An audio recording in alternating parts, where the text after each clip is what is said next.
So Perry County, Missouri is located 80 miles south of St. Louis and roughly 150 miles north of Memphis, Tennessee. With a population of just over 19,000, our largest city, Perryville, is home to half of these people.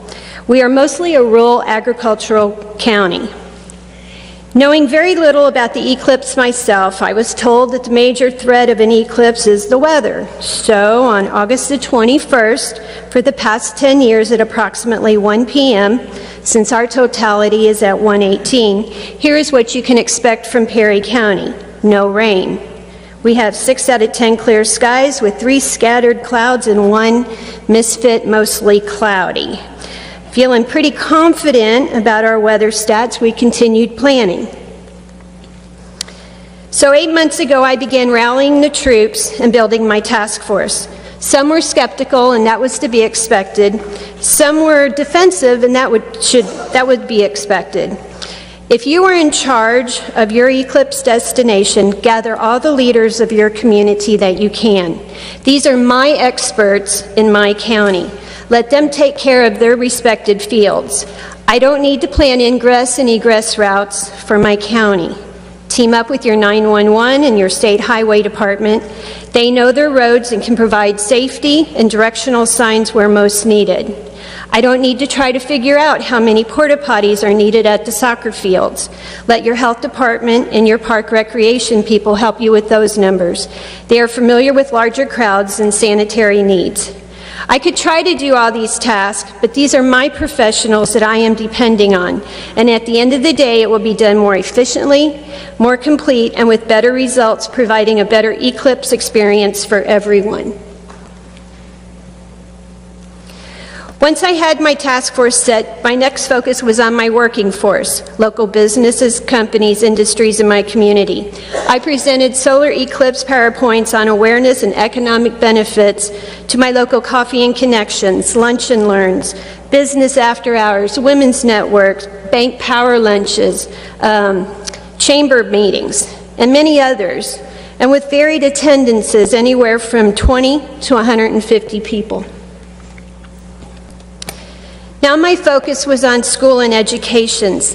This is an undeniable educational opportunity for our kids, and I wanted our teachers and principals and administrations of all of our schools to know how important this extraordinary event was going to be and to allow them plenty of time to plan their eclipse in their curriculum. On August the 15th, 2016, Dr. Angela Speck will be addressing and educating 500 plus educators and faculty at our Perry County Back to School Conference. These 500 teachers and staff aides and school administrators will be going back to the classrooms to teach and inspire nearly 4,000 Perry County kids ranging from preschool to college level. Each teacher will create and customize an eclipse lesson to fit their classrooms and kids. The schools are planning all-day, on-campus field trips, utilizing their football fields, track fields, playgrounds, and bus parking lots. Every teacher, whether science, physics, math, or poetry, is brainstorming how they can bring the eclipse to life in their classrooms. My schools will stay in session, and I anticipate many parents going to school that day with younger children to make sure that they have a safe family eclipse experience. We are also implementing the Library Telescope program, which I pitched to the library board, and not only did they approve Perry County's library, but they want to incorporate the program in all 7 of their libraries. So we're not only promoting astronomy, science, and eclipse in Perry County, but throughout the Southeast Missouri region. Where do I go with 10 to 20,000 additional people and still give them an awareness, an awesome eclipse experience? And how do I know for sure that those numbers are realistic? We currently have 4 public viewing sites, a 35-acre soccer complex, a 168-acre city park, a 40-acre field, and a 12-acre field. Additionally, we have 2 wineries and 2 rural bed and breakfasts with acreage designated as viewing sites. We are also creating private viewing sites for groups of 50 to 150 at VIP area hosted by local residents. And we have our Perryville Regional Airport, which we are marketing as a sweet spot for those who have the resources to fly in, watch the eclipse, and then take back off. Our regional airport is also home to Sabreliner Aviations and has the unique ability to welcome a multitude of various size aircrafts, from crop dusters to private jets to governmental DC-10s.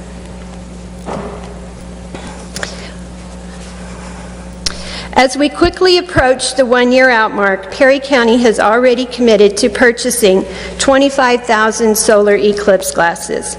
We have already reserved 65 portable bathrooms. We have mailed out some invitations nationally and internationally. Our local water company will be donating bottled water for the event. Our local hospital will be setting up cooling stations at our public viewing sites. We will have monthly radio interviews in August with our local radio station, who will become our Eclipse Voice of the Day. We have wineries and breweries making special drinks. We have restaurants with special menus. We even have a florist that has a special petunia named the Night Sky in honor of the eclipse. And right now we're currently locking in details for the Perry County Solar Fest for the weekend prior to the eclipse, with music, a street dance carnival, 5K glow run, an educational mobile planetarium, vendor booths, and night stargazing locations, among others. It is very important to me, my city, and my county that everyone has a great eclipse experience, both local residents and our eclipse guests.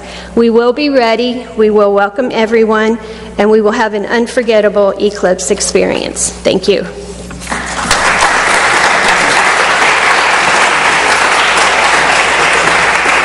Thanks very much.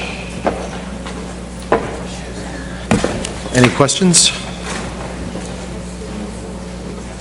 Okay. Our next speaker is senior and photo editor of Astronomy magazine. He has authored 5 books on astronomy and has traveled to 13 total solar eclipses as a guide and eclipse expert. He serves on a national task force under the American Astronomical Society to help prepare the public for the 2017 total solar eclipse. In Missouri, he has arranged a huge public eclipse watching event in St. Joseph at Rosecrans Memorial Airport. He currently hosts the only 2017 eclipse-rated podcast on iTunes. In 2017, he will conduct the largest public eclipse watching event ever. His latest book is Your Guide to the 2017 Total Solar Eclipse. Asteroid 131245 Bakich is named for him. Ladies and gentlemen, Michael Bakich.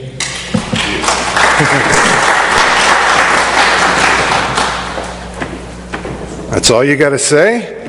Seriously, wow.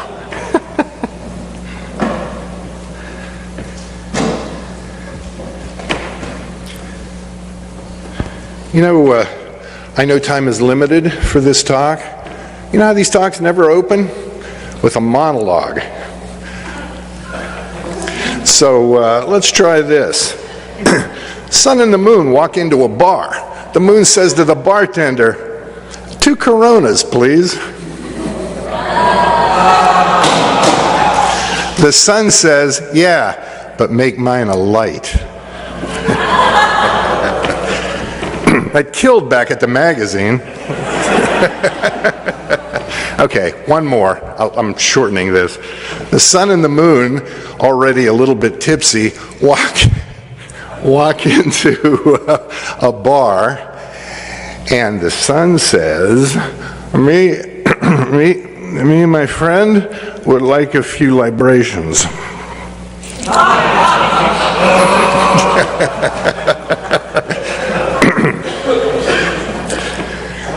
So what I'm really here to talk about is, you're lucky I didn't have more time, trust me, is what we're doing in St. Joseph, Missouri, eclipse preparations. And when I proposed this project to them, I basically had one thing to say, a question that I asked them. Do you know how lucky you are? Seriously. I mean, the 2000 17 eclipse, as you've heard by many people, will be the most viewed in history because of these reasons here in the United States. And St. Joseph is one of the prime locations anywhere. How prime? So the blue line is the center line of the eclipse, and this is the airport. That's the south end of the runway. Okay, it is perfect. The runway, ordinarily a city like St. Joseph wouldn't have a real large airport because it's only about 80,000 people, but the National Guard is based there. And so the runway is 8,100 feet long, and they fly C-130 transports out of there. But it's not especially the runway that we're talking about. And here's a view of the runway, and here are 6 C-130s way off in the distance. Okay, this view gives me the opportunity to talk about something that you can't see in this slide. So here's the runway, but off to the north here is an area the Guard calls the drop zone, where they practice dropping in emergency supplies. It's way bigger than the runway. And so we're looking for a fairly large crowd. Here are the statistics at the airport, and Xavier, I'm sorry that I have not included your calculation of the limb of the moon, because that does add more than a second to our duration of totality. And because we're talking about an airport, I always list that the shadow is moving at Mach 2. So that tends to impress people. St. Joseph is the largest city entirely in the path. And I know Don was talking about St. Louis, 1.7 million, absolutely. But as far as cities entirely in the path, St. Joe is the 5th largest. Now, this city is not in the path, but I wanted to tell you that the Vegas line on attendance to our eclipse, the under, is about 200,000 people. Okay, we can handle probably twice that many, but I'm really hoping twice that many don't show up because of many reasons. Now, St. Joe does offer one huge advantage. They've done this before, not eclipses. The last eclipse in St. Joe was 1806, so that's not why. Why is because it's an airport, it's a big airport, and they've done air shows there before. The last one in 2012, over 2 days, Saturday and Sunday, saw 140,000 people come to it. And just so happens that they're doing another one this year, which is a great practice run, literally, for the eclipse. So that will happen August 27th and 28th, and of course I'll be there. So right now I have some priorities, and the first one is creating what I like to call the idea squad to bring to the air show. Mike Reynolds, that all of you know, is going to be there, along with several other people that we're just going to walk around. We're going to look at parking. We're going to look at camping. We're going to look at the way the displays are set up and every aspect of the air show, and what can we incorporate during the eclipse, what do we not want to use, and what can we make better. So that is one of the main priorities. Another one is, right now, all of the talks that I'm giving are to astronomy clubs, approaching them for help. And I've got some clubs coming. Well, Kansas City, you might figure, only 40 miles down the road, is a no-brainer. I mean, if I couldn't convince them, why do it? So the Astronomical Society of Kansas City is one of the clubs. The Northeastern Florida Club, Mike Reynolds, is bringing about 60 people. And they also have a sister club in England who's flying over, spending a week in Jacksonville, is that right? And then coming up and helping out with the eclipse. They'll all have telescopes. The Franklin Institute, I've got a very good friend who runs the planetarium there. He is coming. He is going to live broadcast from there, and he is talking to the astronomy clubs in the Delaware Valley, so I'm looking for great participation from them. And then I just spoke recently to the club in Green Bay, Wisconsin, and they are actually bringing a group of probably 50 to 60 people down to St. Joe. So that's one of my priorities right now as well. Another one is rooms. Okay, I got an email from a guy a week ago that said every room in St. Joe is sold out. Well, that's not true, okay? Because only one of the hotels there and 2 B&Bs have even opened up rooms yet. As you know, because of software limitations mainly, most hotels don't sell their rooms until a year out. Luckily, in addition to the rooms in St. Joseph, we also have many, many more rooms just down the highway in Kansas City. So that's a priority. Setting up early. Every club that I talk to, well, can we get in the day before, or can we get in that Saturday? So that's one of the things that we have to iron out between now and, well, really between now and the day after the air show. Can people get in early? And finally, getting the word out. And how am I getting the word out? Many ways. Website, totally dedicated to the St. Joseph Eclipse, that I used to call by my little company name Front Page Science. And I was with a friend and he said, what does Front Page Science have to do with the eclipse? And I said, oh, it's my company. He said, no, what does it have to do with the eclipse? So the next day I changed the name to stjosepheclipse.com. Facebook page, I mean, everybody's using Facebook these days. Also, podcast. This morning, I posted my 69th podcast in the series. That's 69 weeks. That's well over a year. It's still the only 2017 Eclipse-related podcast on iTunes. And it's been fairly popular, so that's good.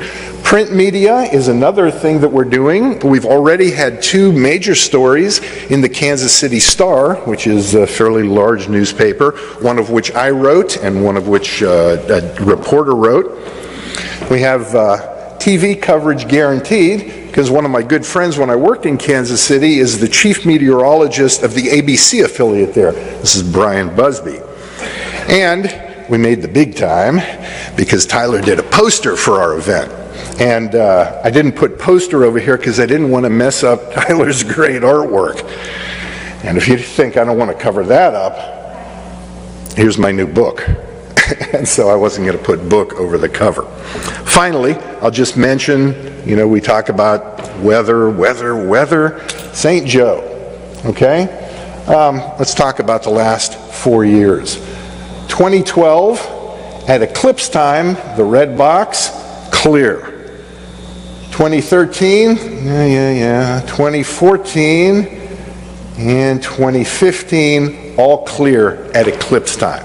Now, as they say in the stock market, past performance is no guarantee of future performance, but if I had a superpower that allowed me to create a total solar eclipse in St. Joseph every August 21st, and we look back at the last 20 years, we would have seen 19 of those eclipses.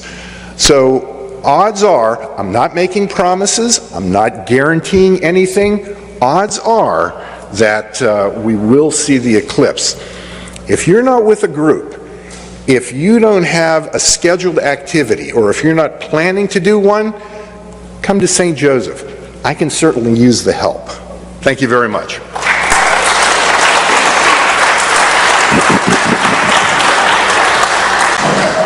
Any questions? Any questions for Michael? Excellent. City Short enough today.